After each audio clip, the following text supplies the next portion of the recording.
2 wanita per jam meninggal karena kanker serviks. Tapi jangan takut, prakanker bisa sembuh ya. Keluhannya habis berhubungan berdarah dan udah kecium baunya, nggak usah dilihat, saya udah nebak nih, CA serviks nih.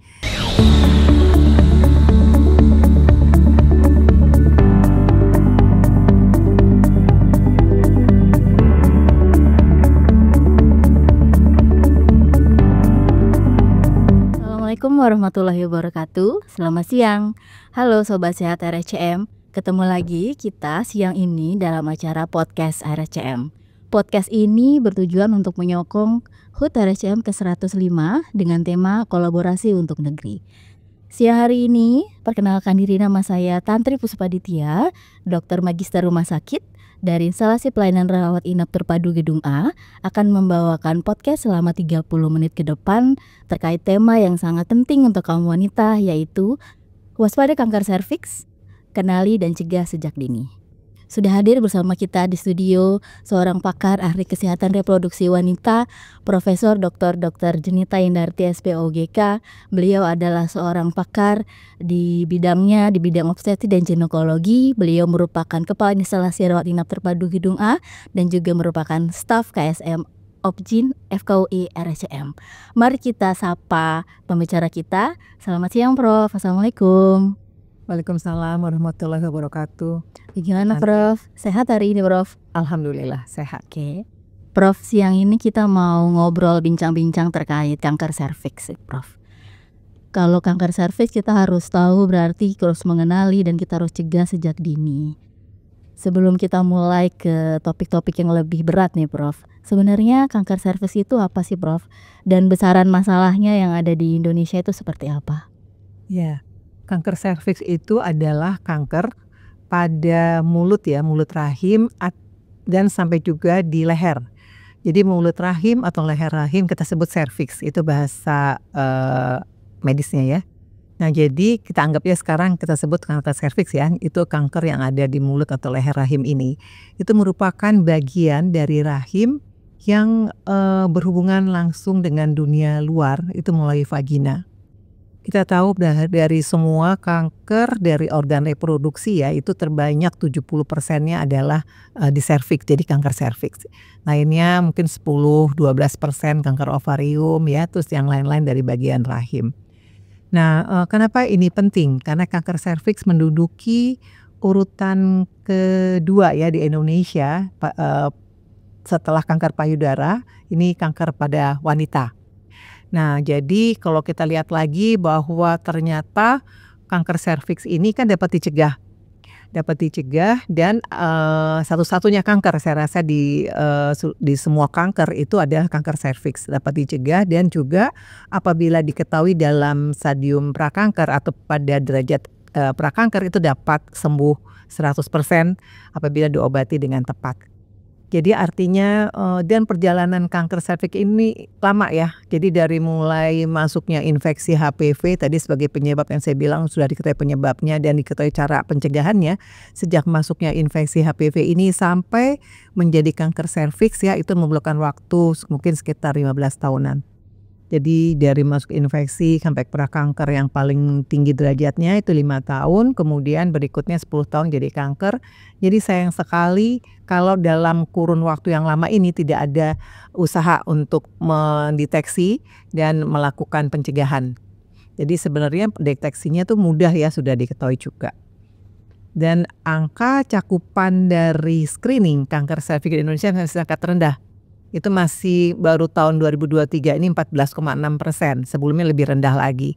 Padahal target dari WHO itu 70% supaya dapat menurunkan insiden kanker serviks. 2 wanita per jam meninggal karena kanker serviks. Dan setiap hari ada 100 ya kanker serviks baru yang terdeteksi. Jadi dan juga Indonesia merupakan negara yang tertinggi se-Asia Tenggara untuk insiden dari kanker serviks ini. Oke. Berarti kejadiannya banyak ya Prof, kalau di area sendiri di Indonesia juga. Dan perjalanannya sebenarnya panjang ya Prof? Panjang. 15 tahun sendiri untuk, menjadi kanker serviks ya Prof? Ya betul, sebenarnya sih kurun waktunya antara 5 sampai 20 ya, tapi rata-rata ya 10 sampai 15 tahun lah. Oke. Kalau begitu Prof, dari perjalanan panjang ini kira-kira penyebabnya apa sih Prof, kanker serviks itu? Penyebabnya tadi mungkin udah saya sebut sepintas ya, penyebabnya adalah infeksi HPV, virus human papilloma virus. Nah, virus ini tipenya yang onkogenik. Kita tahu virus HPV itu ada yang onkogenik atau high risk, ada juga yang low risk. Kalau yang high risk itu menyebabkan kanker serviks, tapi kalau yang low risk itu menyebabkan seperti kayak jengger ayam, itu penyakit jengger ayam atau kondiloma acuminata ya. Dia bukan kanker, tapi yang menyebabkan kanker sendiri adalah yang high risk. High risk itu kita tahu ada sampai saat ini bisa mendeteksi dari pemeriksaan DNA HPV itu sampai 19 tipe virus yang high risk atau yang onkogenik ini.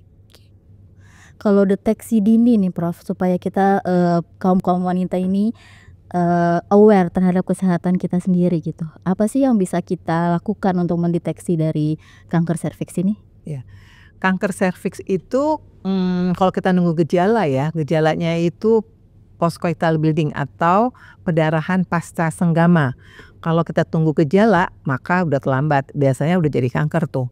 Nah, jadi kita tahu bahwa 84% ya kanker serviks di Indonesia itu datangnya udah stadium lanjut, bukan awal lagi. Jadi 2B ke atas. Dia udah nggak bisa lagi dilakukan operasi, jadi harus disinar dan dikemo. Nah, itu biayanya sangat mahal ya. Jadi beban pemerintah untuk membayar ini tuh sangat tinggi. Jadi artinya kita lebih baik untuk mencegah daripada mengobati. Nah, jadi tadi pertanyaannya, gimana caranya kita untuk supaya kita aware terhadap diri sendiri ya. Jadi yang pertama, lakukan pencegahan primer dengan vaksinasi HPV. Jadi sejak 2007 itu udah ada vaksin HPV. Ada 2 ya jenis yang kita bisa pakai waktu itu, bivalen dan quadrivalen. Nah, tahun 2023 yang lalu itu ada yang 9 ya, 9 tipe HPV yang bisa 9 valen ya, yang bisa untuk mencegah kanker serviks ini. Itu pencegahan primer. Selain juga pencegahan primer ini adalah menghindari faktor risiko. Faktor risikonya menikah muda, kemudian multi partner ya. Terus rokok juga disebutkan sebagai salah satu faktor risiko. Tapi faktor risiko ini itu tidak akan membuat jadi kanker. Harus ada penyebabnya, harus ada infeksi HPV yang high risk atau onkogenik ini. Nah, itu yang pertama. Yang pencegahan sekunder ya, itu adalah melakukan deteksi dini, screening. Dengan apa screening? Screening bisa dilakukan kalau yang familiar ya adalah dengan IVA. Pemeriksaan dengan jadi inspeksi visualisasi dengan asam asetat, itu ada di puskesmas dan murah ya. BPJS juga ditanggung. Tapi ada lagi juga dengan pap smear. Pap smear dan yang terakhir adalah dengan pemeriksaan DNA HPV. Nah, dari sejak tahun 2021 itu WHO merekomendasikan sebagai pilihan yang pertama itu adalah melakukan pemeriksaan DNA HPV. Nah, kalau di Indonesia sendiri pemeriksaannya dari peraturan Menteri Kesehatan tahun 2023 itu sekarang kita IVA dan HPV DNA itu co-testing. Jadi ada 2 pemeriksaan. Kalau untuk yang sekarang. Jadi satu ya tadi gimana menjaga supaya dia jangan kena kanker. Yang pertama vaksin, yang kedua pap smear. Kalau udah vaksin gimana? Apakah kalau udah vaksin nggak usah pap smear lagi? Enggak. Jadi antara pencegahan primer dan pencegahan sekunder harus berjalan paralel. Walaupun sudah divaksin, tapi tetap juga harus melakukan pemeriksaan screening ya. Tadi screening boleh pilih kan, boleh pakai IVA, pap smear, atau DNA HPV. Memang rekomendasinya saat ini adalah DNA HPV. Kalau misalnya pencegahan primer itu sendiri nih Prof, kan kita harus ada vaksin ya HPV. Kapan sih Prof kita bisa mulai vaksinasi HPV itu? Kadang kan sekarang anak SD kelas 6 pun sudah mulai nih Prof, ada vaksin untuk HPV gitu. Ya, betul loh Tantri. Jadi emang pemerintah sudah jadi jadi program nasional ya untuk vaksinasi pada kelas 5 SD dan pengulangan pada 6 SD. Jadi ada kalau di bawah 14 tahun itu cuma 2 kali suntikannya. Nah itu sudah program nasional sampai tahun 2030 itu semua anak-anak usia kelas 5 6 SD itu sudah tervaksinasi. Nah, tapi di luar itu masih mandiri ya, harus bayar sendiri. Nah, jadi ini sudah vaksinasi ini memang sangat jelas ya akan menurunkan insiden dari kanker serviks. Kalau misalnya itu dilakukan di bawah umur 26 tahun ya, itu akan efektivitasnya sampai 98%. Tapi kalau misalnya sebaiknya sih memang sebelum kontak seksual yang pertama ya untuk lakukan vaksin ini. Tapi kalau masih umur di bawah 45 tahun itu masih efektif, tetap efektif. Jadi kalau ada ibu-ibu yang masih umur 45 tahun ke bawah kalau mau vaksin boleh. Nah, secara usia untuk vaksinasi ini dari Himpunan Obstetrik Ginekologi Indonesia itu mengstandarkan ya, artinya membolehkan 10 tahun sampai 55 tahun. Ya kalau misalnya di bawah 14 tahun cuma 2 kali, kalau di atas 14 tahun 3 kali suntik. Nah jadi tapi makin dia muda makin respon untuk imunitasnya, imunologi semakin baik. Nah jadi makanya itu cukup 2 kali. Tadi ya, jadi artinya itu umur-umurnya yang sangat efektif ya untuk mencegah kanker serviks. Kalau menurut Prof, kesadaran dari para wanita sendiri terkait vaksin HPV ini sudah sejauh apa gitu Prof? Sudah kenalkah terkait vaksin ini atau masih harus ditingkatkan? Harus ditingkatkan karena kebanyakan mereka nggak tahu. Jadi mereka tidak tahu bahwa itu penting gitu ya. Jadi dia pikir saya kan sehat-sehat aja, saya nggak perlu divaksin. Nah jadi banyak seperti itu. Jadi harus diedukasi bahwa vaksin ini penting karena dengan adanya antibodi di sekitar mulut rahim atau serviks ini, maka kalau ada HPV yang masuk kan dia sifatnya neutralizing ya, jadi artinya dia mental nggak bisa masuk ke dalam sel, jadi wanita itu aman. Jadi makin banyak tipe pencegahan ini pada garis 9 mungkin lebih baik. Nah tadi pertanyaannya Tantri? Menurut Prof sendiri kita sudah sejauh mana nih wanita-wanita Indonesia yang tahu? Banyak yang nggak tahu. Jadi artinya ya saya sering kali kalau misalnya praktek menjelaskan dan mereka juga nggak tahu, tapi begitu dia tahu dia mau. Tapi satu lagi hambatannya, mahal.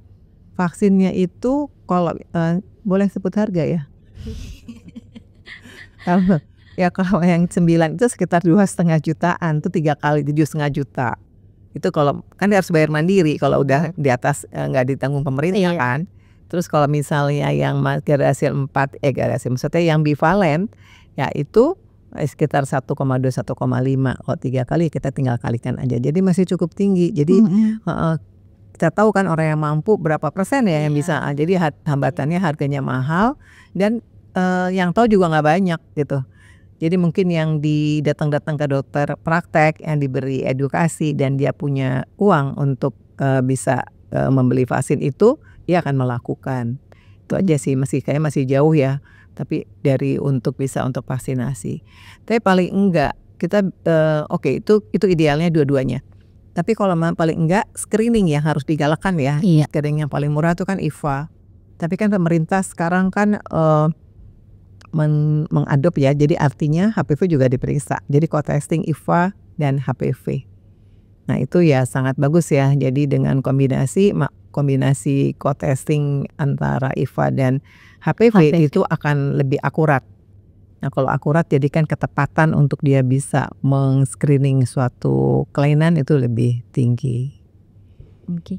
Baik, sebenarnya berarti untuk pencegahan primer ini kita butuh banyak peran serta ya Prof. Mengingat tadi harga vaksinnya juga masih mahal dan nggak semua orang tahu kalau misalnya ada vaksin untuk kanker serviks HPV ini ya. Iya, betul. Nah target WHO itu tahun 2030 itu 70%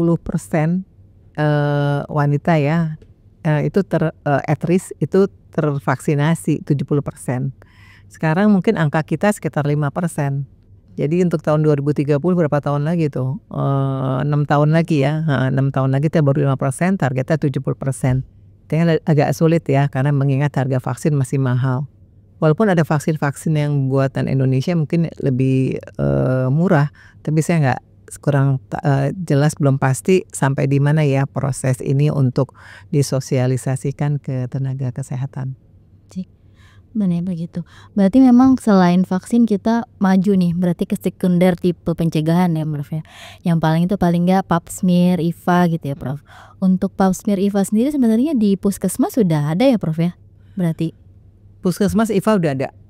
Pap smear, ya pap smear itu kan pengambilannya bisa aja ya, di siapa aja, maksudnya siapa tenaga terlatih bisa mengambil pap smear, baik itu dokter umum atau perawat atau bidan, asal mereka diajarkan ya cara pengambilan yang baik dan benar. Nah, tapi kan sekarang masalahnya yang memeriksa pap smear itu kan pap smear nggak langsung terlihat hasilnya. Kalau IVA kan langsung dilihat oleh tenaga kesehatan, nakes ya. IVA tuh bisa aja nakes atau perawat, bidan, dokter umum, dokter spesialis itu bisa memeriksa IVA. Hasilnya langsung bisa dilihat positif atau negatif atau ada lesi epitel putih atau tidak. Tapi kalau pap smear kan yang ngambil aja nih, yang ngambil adalah nakes atau dokter, tapi yang memeriksanya tetap harus ke laboratorium, jadi harus ada cytologist atau ahli patologi anatomi ya, yang lebih ke arah ahli sitologi untuk memeriksa pap smear ini. Target Indonesia itu sampai tahun 2030 itu 69 juta, hampir 70 juta wanita yang harus dilakukan screening. Nah, apakah kalau untuk dengan maka itu pap smear nggak masuk dalam rencana ini. Pap smear itu masih tetap sih, pap smear itu masih tetap pada tempatnya, maksudnya nggak tetap berperan untuk dalam screening ini. Biasanya itu di tempat-tempat praktek dokter ya. Tempat praktek dokter itu pap smear dan juga pemeriksaan HPV-DNA. Karena gabungan dari pap smear, liquid based cytology, pap smear yang berbasis cairan dengan DNA HPV itu akurasinya hampir 100%. Jadi artinya kalau pap smear itu dan spesifisitas dari pap smear sendiri itu tinggi. Kalau pap smear bilang hasilnya lesi prakanker misalnya NIS 2 atau NIS 3 itu ketepatannya udah di atas 95%. Hampir pasti ada tuh kelainannya. Kalau IVA enggak, kalau IVA positif IVA belum tentu, kadang-kadang reaksi infeksi atau adanya metaplasia imatur atau adanya itu menjadi kelihatannya positif. Jadi kalau IVA positif masih bisa tenang, karena nanti kalau dicek lagi dengan HPV-DNA bisa aja enggak ya negatif. Tapi kalau pap smear udah bilang ada kelainan, udah hampir pasti dia ada kelainan. Tapi jangan takut, prakanker bisa sembuh ya. 100% kalau diobatinya dengan baik dan benar. Jadi dilihat dengan kolposcopy. Sayangnya kalau prakanker itu nggak bisa dilihat pakai mata. Jadi misalnya dokternya, oh bagus kok serviksnya, nggak bisa, karena prakanker nggak bisa dilihat pakai mata. Yang bisa dilihat dengan mata itu udah kanker. Kalau kanker jelas ya, ada exophytic, dia kayak bunga kol gitu ya. Itu exophytic dan berbau, baunya itu khas banget dan bau banget dan sampai nggak pernah akan lupa deh. Kalau masuk ke ruangan yang ada CA cervix udah tahu, oh ini CA cervix. Khas banget ya. Khas banget dan baunya nggak hilang-hilang. Jadi kalau udah pasien masuk dalam ke tempat praktek, keluhannya habis berhubungan berdarah dan udah kecium baunya, nggak usah dilihat, saya udah nebak nih CA cervix nih.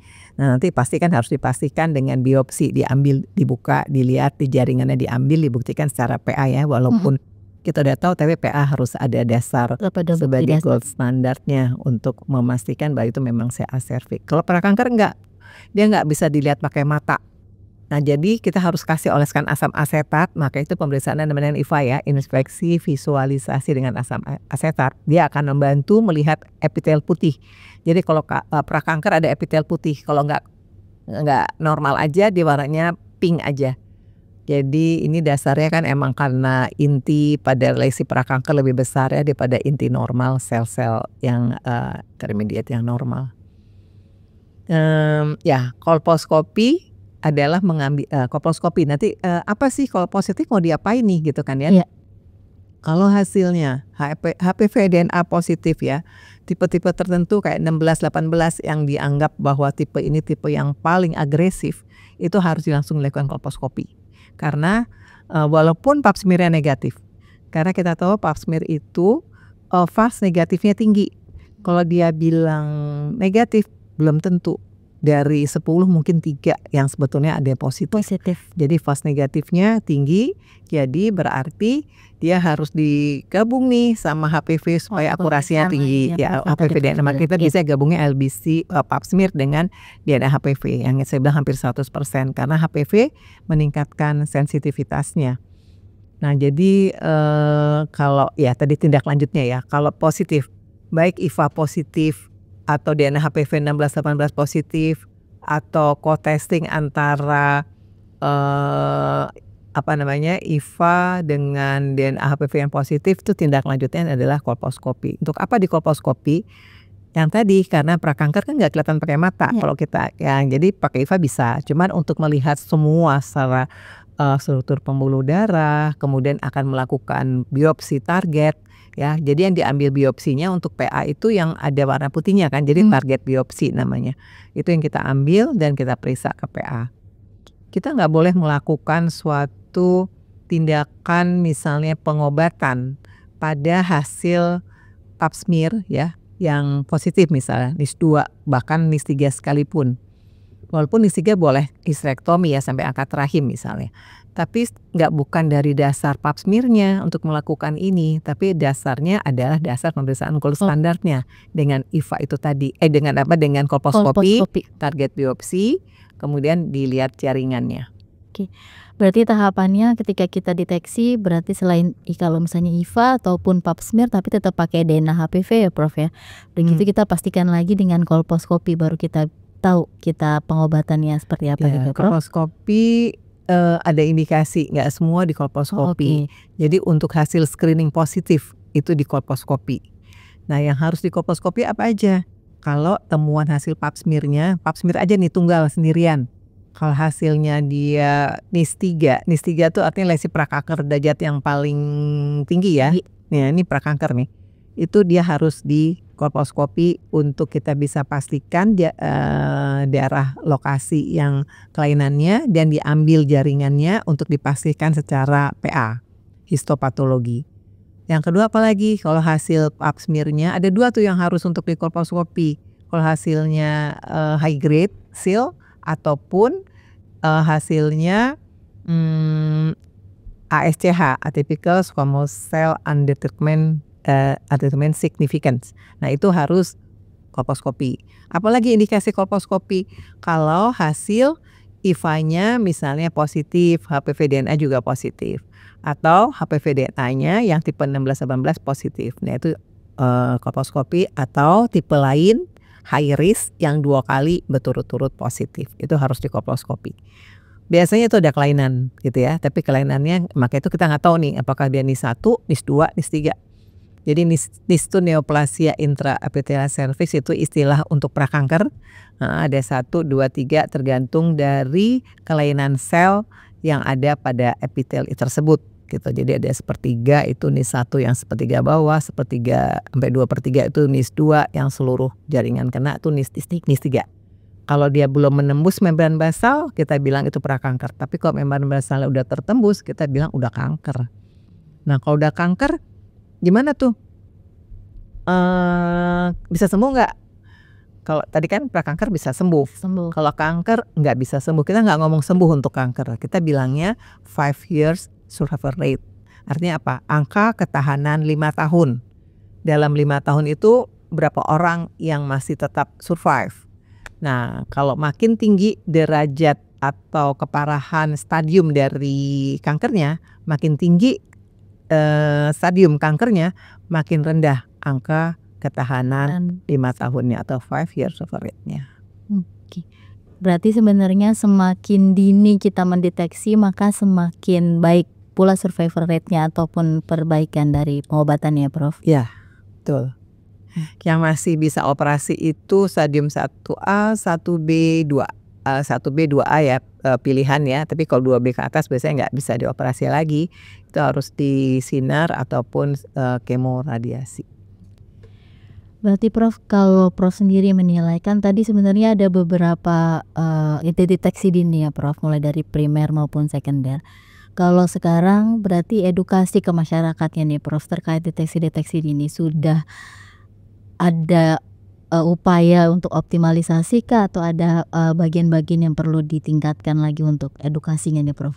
Sebetulnya kita harusnya jangan bosan-bosan ya ngomong terus di mana-mana ya. Jadi supaya apa? Supaya masyarakat itu aware bahwa ini penting loh gitu kan. Selama ini kan mereka pikir aduh saya kan sehat-sehat aja, suami saya juga baik-baik aja, jadi saya nggak harus di pap smear. Padahal sebetulnya women at risk itu adalah semua wanita yang sudah pernah berhubungan seksual. Jadi dan juga umur, misalnya banyak yang udah 50 tahun saya nggak usah pap smear lagi. Itu salah, karena pada usia-usia itu dia puncak-puncaknya si CA. Nanti kan lama perjalanannya ya, sampai antara 10-15 tahunan ya. Kalau puncak prakanker yang derajat tinggi itu di umur 34 atau kita sebut karsinoma in situ, kanker stadium 0, itu akan menjadi kanker 10 tahun. Jadi umur 45-50 tuh puncaknya. Jadi jangan berhenti di 50 tahun. Kapan pap smear berhenti? Pap smear berhenti di usia 65 tahun. 65 tahun boleh selesai kalau 3 kali pemeriksaan sebelumnya itu negatif. Jadi mungkin yang banyak gak tahu juga mengenai batas usia akhir berapa. Terus kapan dia mulai di pap smear? Itu kan pasti orang, kapan sih saya harus mulai pap smear? Nah itu belum semua orang paham. Mungkin kalau kita hitung baru sedikit sekali ya, mungkin di bawah 5% atau mungkin lebih kecil lagi, bahwa pap smear harus dimulai, atau pap smear atau deteksi dini atau screening harus dimulai pada 3 tahun setelah dia kontak seksual, bukan setelah dia menikah ya. Kontak seksual pertama, misalnya kontak seksual pertama 17 tahun, dia nikah umur 21, dia pas waktu itu harus mulai. Sudah mulai ada. Iya, 3 tahun setelah kontak seksual. Karena kenapa 3 tahun? Karena dalam 3 tahun itu diperhitungkan infeksi HPV yang tadi misalnya masuk ya, itu dia akan membuat akan masuk dan dia bisa yang persisten kan, HPV persisten ini setelah 2 tahun itu akan membuat akan bisa masuk ke dalam sel, menyebabkan mutasi DNA pada intraseluler. Jadi kalau kita mulai pemeriksaan itu 3 tahun pasca kontak pertama, maka diulang per berapa lama nih Prof? Nah tergantung dengan apa pemeriksaan metodenya ya. Nah kalau misalnya dengan co-testing, misalnya oke deh kita periksa misalnya pap smear plus DNA HPV 2, co-testing tadi kombinasi. Nah itu sangat akurat. Makin akurat hasil itu, maka makin lama repeat screeningnya ya, pengulangan makin lama. Bisa sampai 5 tahun menurut WHO dengan LBC plus HPV DNA HPV ini makin lama. Tapi kalau IVA tunggal aja kan sekarang juga Indonesia juga digabung ya, IVA sama HPV. Tapi kalau secara screening massal menurut algoritma dari Kemenkes tahun 2023, kalau ini baru ya, algoritma baru ini, kalau pap smear kita nggak pakai pap smear di algoritma dari Kemenkes itu IVA dan DNA HPV. IVA dan DNA HPV ini apabila negatif dua-duanya itu pengulangannya cukup lama tuh, sampai 10 tahun. Karena ini screening massal ya, mungkin beda dengan private ya, private klinik mungkin beda, dia agak lebih cepat. Kalau ini mass screen itu screening massal seperti itu. Kalau misalnya IVA-nya positif ya, DNA negatif, itu akan beda lagi gitu dibandingkan dengan kalau IVA positif DNA-nya apapun. Jadi kalau IVA positif DNA-nya bisa positif, DNA HPV-nya maksudnya ya, bisa positif bisa negatif dengan IVA positif. Nah itu di 6 bulan kita harus dilakukan terapi tuh. Jadi IVA positif itu harus diablasi, thermal ablasi atau dengan cryo. Nanti kontrolnya 6 bulan. Jadi itu udah ada algoritmanya untuk positif negatif dari hasil co-testing screening ini, IVA dan HPV DNA.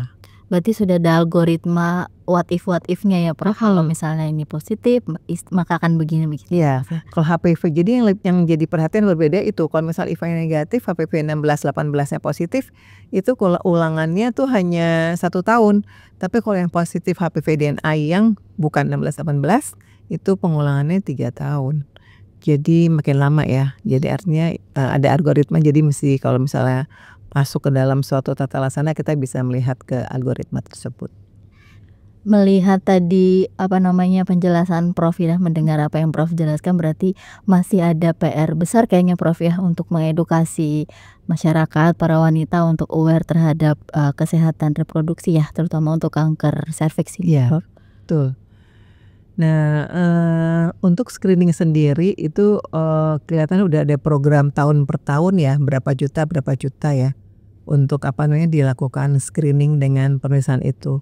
Cuman mungkin masalahnya saya nggak tahu pasti mengenai anggarannya ya, karena tadi kan harga DNA HPV kan cukup mahal ya. Jadi bagaimana ke depannya, tapi yang jelas waktu tahun 2023 ini memang masih pakai IVA aja tuh 14,6 sih cakupan screeningnya. 2024 saya belum lihat hasil cakupan screen di tahun 2024, mungkin karena tahunnya juga belum habis ya. Tapi diperkirakan sih tampaknya belum bisa mencapai target ya, karena nggak banyak sih yang diperiksa, ke sekitar 46 ribuan ya dari 16 provinsi yang diperiksa untuk double co-testing IVA dan DNA HPV. Ya, jadi betul sih. Tapi kadang-kadang sekarang itu kan pasiennya malu. Karena kan pemeriksaan itu paling mungkin dari semua pemeriksaan ya ke dokter, paling gak enak tuh dokter kandungan. Karena dia harus buka-buka. Pak tiduran dibuka kayak mau diapain gitu ya. Kadang-kadang buka celananya aja lama banget. Apalagi kalau laki-laki dokter yang gak buka-buka. Nah, jadi itu masih jadi banyak orang yang agak-agak sungkan ya. Jadi agak susah, ada yang takut hasil, takut diperiksanya, kemudian malu. Jadi banyak, atau yang suaminya dilarang sama suaminya, atau jauh dari pusat kesehatan. Itu banyak sih barrier faktornya yang menyebabkan kenapa cakupan screening ini masih rendah ya. Selain tadi ya, kalau vaksin kan mengenai harga vaksin ya. Jadi ada nih sekarang nih pakai self sampling. Jadi kita sudah bisa melakukan pemeriksaan self sampling. Jadi yang ngambil si sampel untuk HPV-nya nggak usah dokter, nggak usah buka-bukaan, pasien aja sendiri tuh bisa ambil sendiri spesimennya. Jadi dimasukin alat ke vagina, nanti pasien sendiri masukin, diputer. Ada beberapa cara sih ya untuk tools ini. Diputer ada yang sampai 6 kali. Itu kemudian ada juga yang berupa kayak kain gitu, kayak kasa, masukin, nanti 5 menit ditarik, terus diperiksa. Nah itu juga ada, itu self sampling. Malahan sekarang ya saya juga ikut neliti nih, saya belum selesai. Dari urin, sampel urin. Jadi kan kalau masukin vagina juga males ya, tuh takut masuk ke malam, khawatir, apalagi nggak pernah masukin gitu. Nah jadi ada pemeriksaan urin sekarang.